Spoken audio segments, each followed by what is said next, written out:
Gusto mo ba na ikaw at ikaw lamang ang pagkakaisipin niya? Malayo o malapit man kayo sa isa't isa? Lalong-lalo na ngayon na medyo may tampuhan kayo at hindi na kayo nakikibuan at hindi na siya kumukontak sa'yo.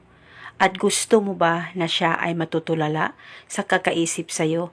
At gustong-gusto kanyang makita palagi kahit sa cellphone man lang?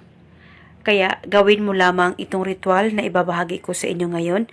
Dapat 100% kayong naniniwala sa mga ganitong pamamaraan. At dapat hindi kayo nagdududa o nagdadalawang isip na gawin ito. Ang gagawin mo lamang, kumuha ka ng kahit na anong kulay na panulat. At pagkatapos, isulat mo ang pangalan at apelido niya ng isang beses lamang dyan sa palad mo. Sa left o sa right na palad ay pwedeng isulat kung saan kayo komportable na isulat ito.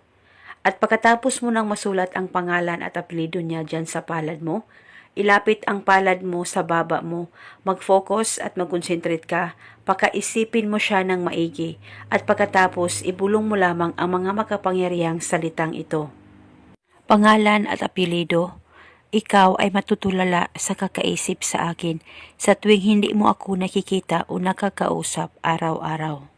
Ibulong mo lamang ito ng 3 beses at pagkatapos mo nang mabulong ang spell, ay ihipan mo lamang ang palad mo ng 3 beses rin.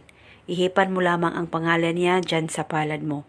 At pagkatapos mong magawa ang ritual na ito, paniguradong siya ay matutulala sa kakaisip sa iyo, lalong-lalo na kung hindi kanya nakikita o nakakausap araw-araw. Basta magtiwala ka lang. At gawin itong ritual sa kahit na anong araw o oras na gusto mo, at pwede mo rin ito gawin hanggang kailan mo gusto o hanggang kailan mo gusto ihinto ang ritual na ito. Basta magtiwala ka lamang palagi at maging okay at maayos din kayo ng mahal mo. At eto muna sa ngayon, maraming salamat po sa panunood. May God bless.